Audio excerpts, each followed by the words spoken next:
Well, hello everybody. I am Louise Eddington, the Cosmic Owl of Cosmic Owl Astrology, and I help people to really tune in and get to know and understand and accept themselves at a deep level by tuning into the energies of the cosmos, whether it's through a consultation, my Venus Enchantment community membership, or through classes like my Venus retrograde class, which is it's the Venus retrograde heroine's journey. This is my fourth time of offering it. We begin on December the 14th, though there is already content to listen to, read, and watch in the portal. So there's a link below. It's time to join because this class is through the roof. It's changed lives in the past three iterations of this course, but this Venus retrograde is crazy. I'm also the author of two books, Modern Astrology and The Complete Guide to Astrology. So if you've got those books, please leave me a review. If you don't, go get yourself a copy. Um, Also, before I start, let's say please subscribe to my YouTube channel if you're watching on YouTube. If you're listening on audio anyway, then iTunes reviews are welcome. I also would appreciate if you'd hop over to YouTube and subscribe anyway, whether you prefer to listen or watch, because my YouTube channel is growing and gaining traction, and I'm very grateful for that. And I plan on adding a lot more videos, including one about the USA Pluto return, which I'll be mentioning in this podcast episode. So, this is the podcast episode for the Sagittarius solar eclipse that's going to take place on December the 4th, 2021. It's at 12:43 a.m. Mountain Standard Time for those of us in like where I live in Mountain Time. It will actually just be on December the 3rd for Pacific Time. Hawaii, I think it'll be on December the 3rd, but it'll be on December the 4th for most of us. And that time is actually 7:43 a.m. Universal Time, so London time, or 2:43 a.m. on the east coast of the United States and Canada, and anybody who's on Eastern Time. So first of all, let's pull a card for this total eclipse, and then I'll dive into the chart, and I'm going to share the chart for a bit, then I'm going to stop sharing and just talk. So we'll dive in. So if you're listening only and you want to see the chart, hop over to YouTube at some point and just listen to the first bit, or go and have a look at the chart. All right. So I pulled a card for this solar eclipse, and I pulled the Empress card, which is the Venus card. And there's many reasons why I think this is a very Venusian eclipse. But the Empress herself is just one of the most beautiful cards out there. She's the embodiment of kind of female, divine, feminine goddess love. We have all, these beautiful little symbols on the card. If you can't see it, we have crescent moons and full moons. We have a gorgeous swan, which is also a beautiful image of love and grace. This is a very graceful card. And I think there's for many reasons why, in fact, I think this is more of a call to grace and to love, okay, on this eclipse. She's holding this lily that's opening up. We have a bird up there that looks, I'm not kind of quite sure what bird it is, but it looks a bit like a dove to me. And if those of you who follow the goddess Magdalene and many of the kind of Isis figures were called little doves. So dove is often a symbol of the divine feminine. So we're really being pulled into the grace of the divine feminine on this lunation. Beautiful, beautiful card there. So let me share the chart and just tell you a few details before I talk about what this means. So this solar total eclipse is the last eclipse in the Sagittarius Gemini eclipse series, and that's for over 19 years. We will not be having any more eclipses in these signs. And that's because eclipses are always close to the lunar nodes. It's just how when the planets and when the sun and moon and the earth line up to form an eclipse, they are, kind of on the ecliptic, and that's where the nodes are. So this is the last Sagittarius eclipse, or the last Sagittarius Gemini eclipse. We just had a partial 97% almost total lunar eclipse. That was the first eclipse in the Taurus Scorpio eclipses that we're going to be having till October 2023. So this one's got a big message. It's saying this is the last one in Sagittarius Gemini.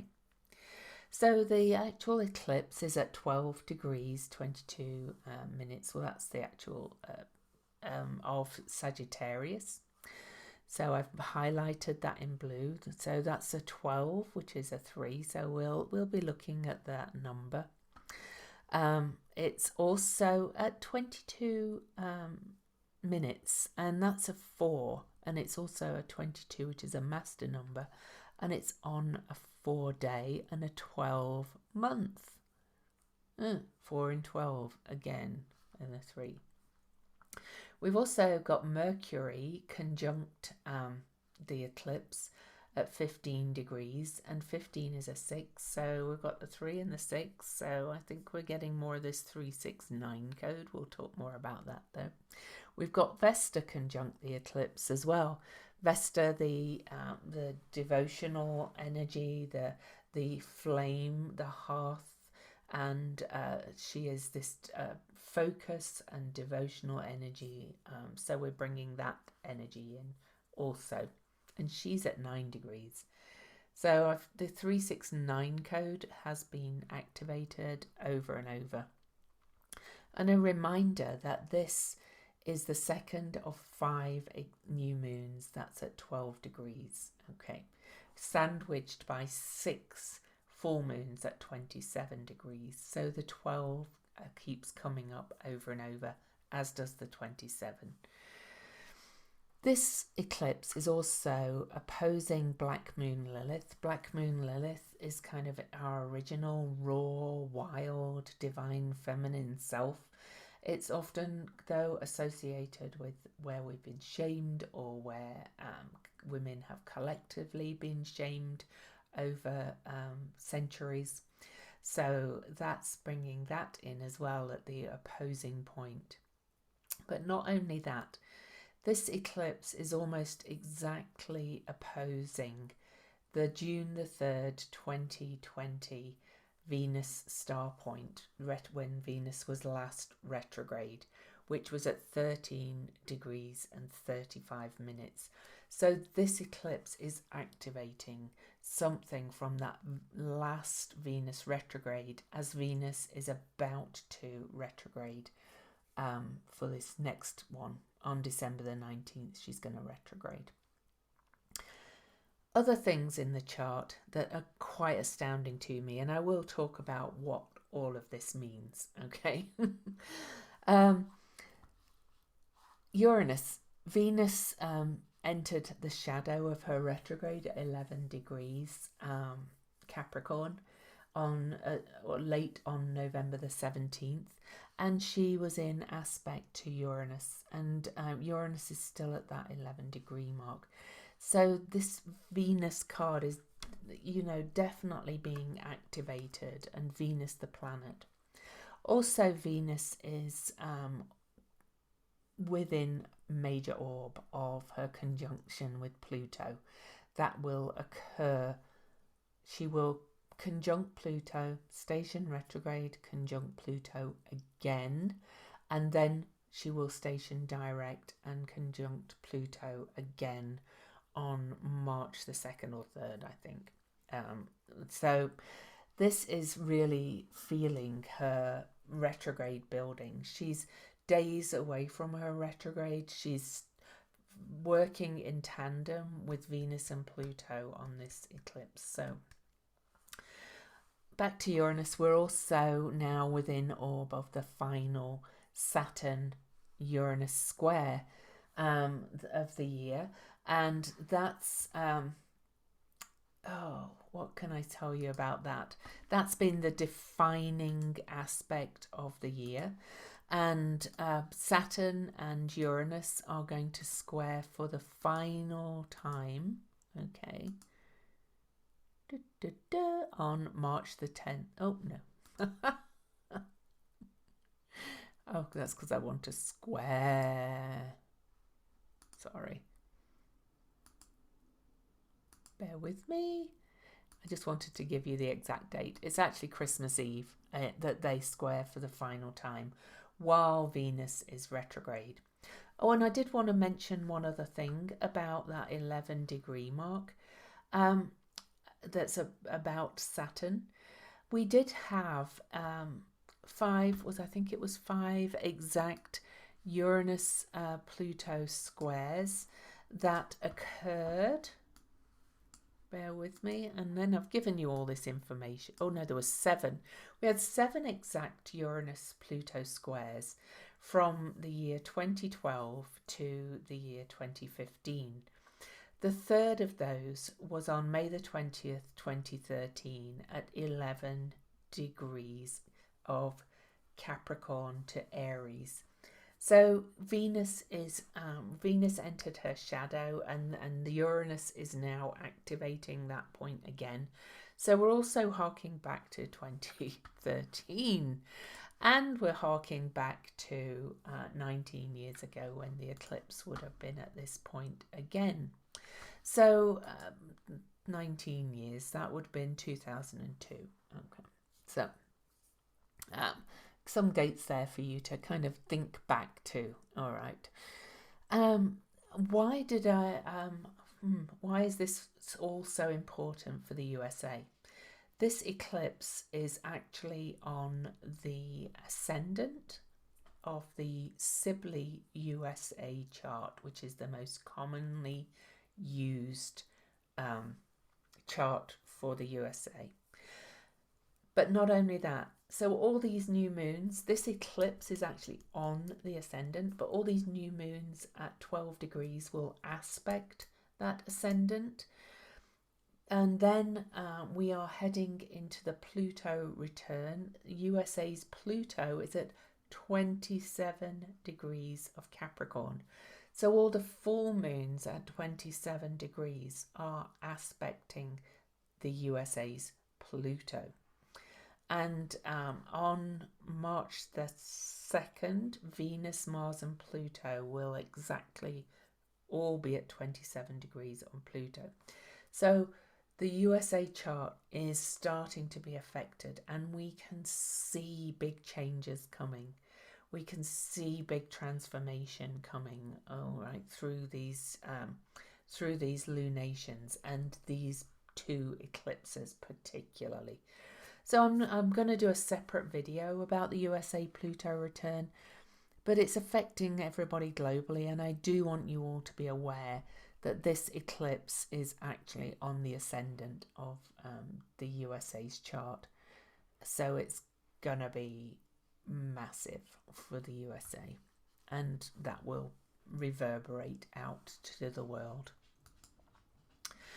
Oh, that was a lot of stuff. So let's look at the 12 first of all.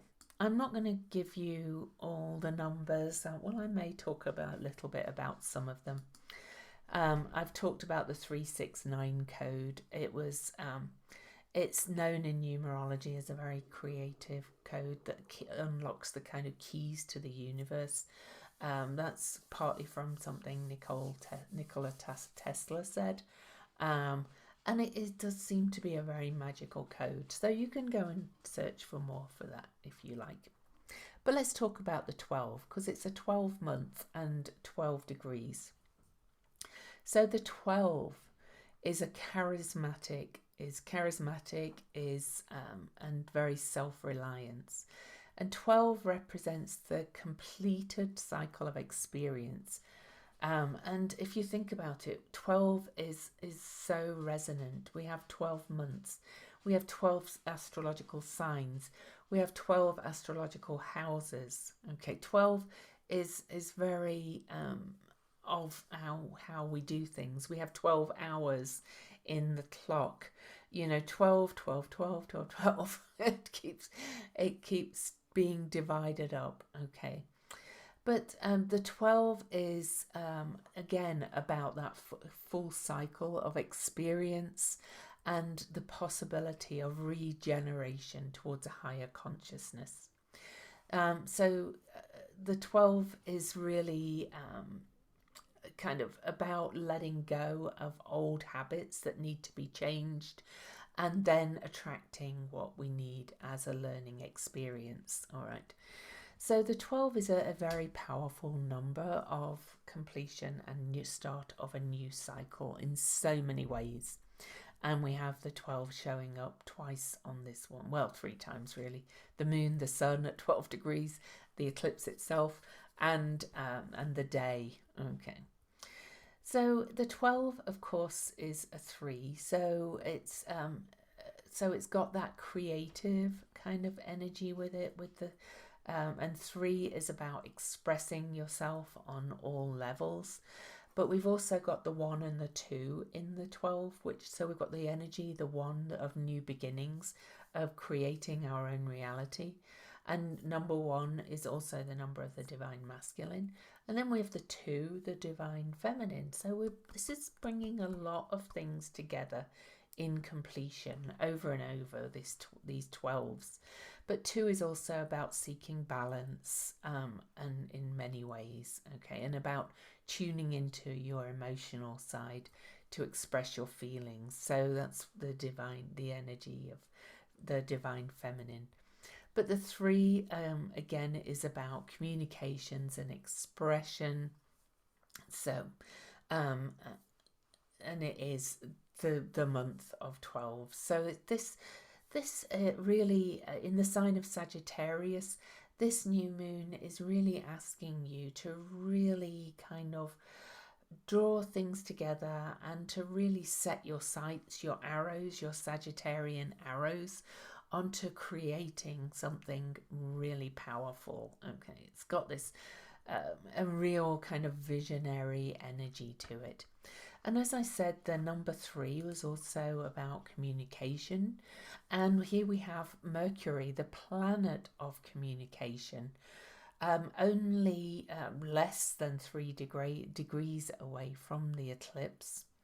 After Mercury and the Sun will have had their cazimi.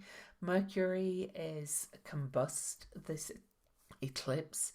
So, old ways of communication and old ways of thinking, which is very Mercury, are literally going to be eclipsed from this lunation. And then we have Vesta, also combust the eclipse. She's only just over 3 degrees away. And that's that devotional. So what were you devoted to before? And what are you choosing to devote yourself to in the future?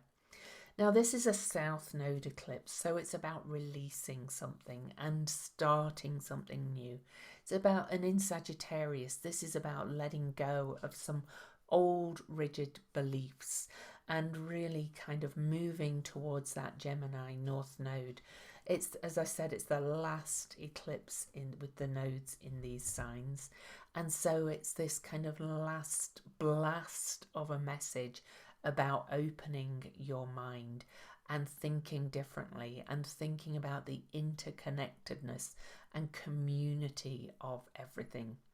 And over at that north node, we've got Ceres conjunct, and she's about grief and loss. So we're kind of, it kind of feels like this eclipse is taking us back right through to May 2020 when the eclipses started in there. And we all know what's been happening in that time. So our lives have changed so much, and our beliefs systems have changed so much, and what we value has changed so much. And this whole eclipse chart to me is kind of really this last blast of this number, of this overall message that we've been having since 2020, with a little bit of a hark back to that Uranus-Pluto square in 2013, to the eclipses of 2002 as well. But not only that, this eclipse is the last, I believe, yeah, it is, so 11, yeah, it's the last new or full moon before we are going into an alchemical bowl called the Draconic Bowl. When Mars crosses the South Node on December the 15th, just before Venus stations retrograde, we will have all the significant planets on one side of the lunar nodes. And so you can see this nodal axis is so important right now on this eclipse. And we are going to be in this eclipse bowl right through the Northern Hemisphere's winter and into the spring. I actually think we're not really out of this this bowl until Ceres passes the North Node, and let me tell you when that is. I should have looked that up for you, but I can. The magic of my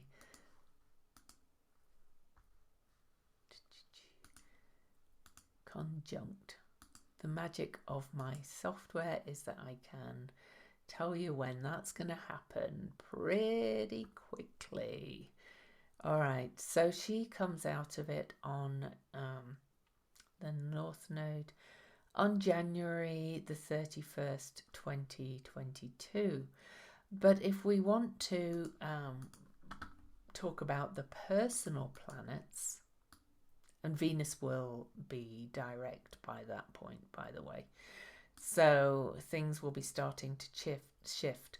But if we want to talk about the other planets, the kind of more commonly used major planets, we're still in a draconic bowl until, oh my goodness, until Mercury passes that North Node. And that's not until,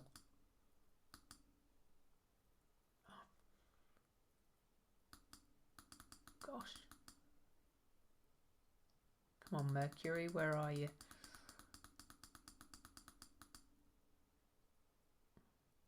I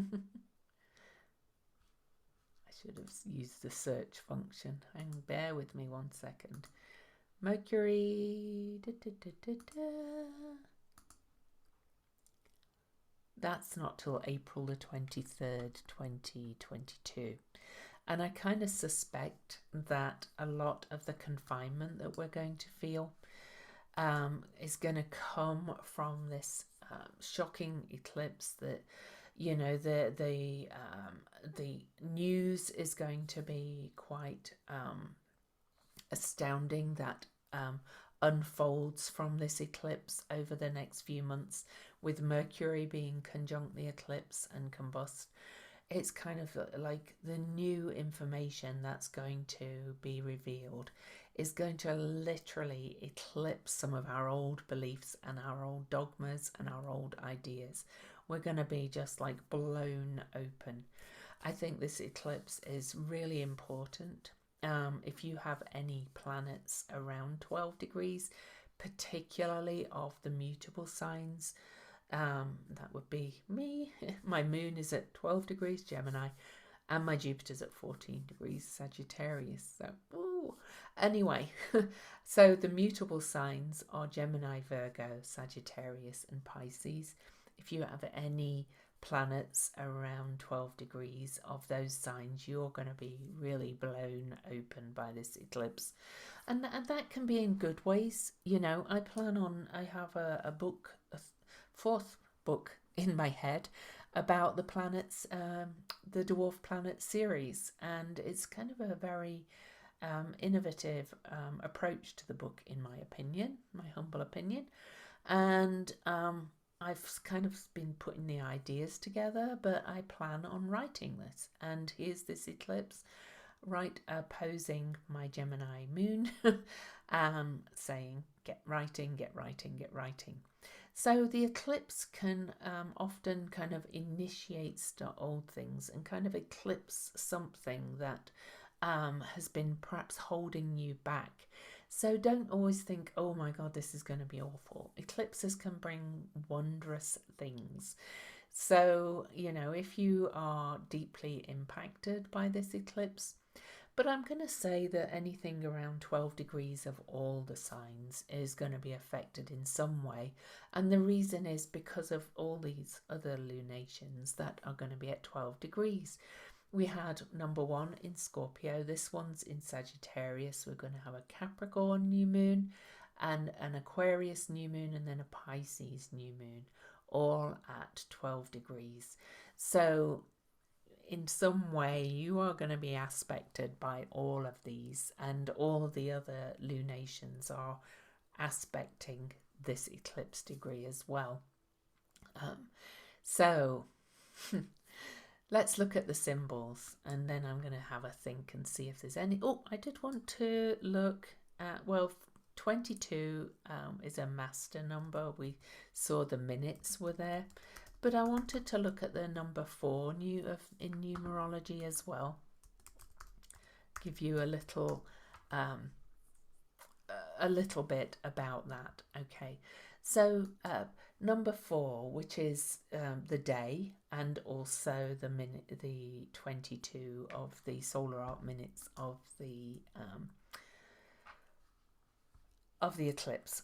Sorry, and number 4 is a number of stability. Oh, incidentally, Venus is also at 22 degrees on this. And I didn't mention that Venus is at the 22 degree mark of Capricorn, which is the degree that we had Mercury, the Sun, Mercury, Saturn, Pluto and Ceres all meet January the 12th, 2020 at 22 degrees Capricorn. So yeah, that degree is highlighted again on this eclipse too. I kind of think it's going to be a little bit of a gnarly winter, like politically and with the, sorry for the southern hemisphere, summer for you. I think the northern hemisphere is being affected more. But I think COVID-wise, I think we're going to be having a bit of a rough time as well with all of this being highlighted. But the number 4 is practicality, is stability, organisation. It's devotional as well. So we've got Vesta, the devotion. We've got also pragmatism in all this. And it's also about high morals, integrity and honesty, the 4. So, you know, this is what we're being asked to tune into. And I go back to the Venus card, the Empress card of the tarot. She is a woman with great integrity. So we're being asked to step into this grace and integrity. And do we choose to, or do we not? That's up to us. So the symbols are really interesting. So I'm going to read the Sabian symbol first. I always like to finish with the Chandra symbols because they're kind of really my favourite. But the Sabian symbol is a widow's past brought to light. The keynote from Dane Rudhyar is the karma of past actions as it affects opportunities presented by a new cycle. And that makes sense because it's a South Node eclipse, which is about the past. Okay, so there is something karmic about this eclipse. So Rudyard writes, what the widow's past is remains obscure, but the point is that even as a past cycle is closed, the karma of whatever deeds or misdeeds this cycle witnessed will almost inevitably intrude into the new life period.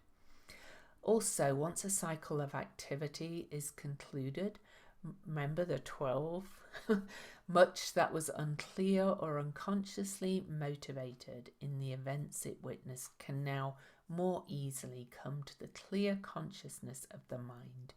It is possible to joyously herald the dawn from high above the actual stresses of existence, but the new day may be found loaded and darkened by the unfinished business of many a yesterday.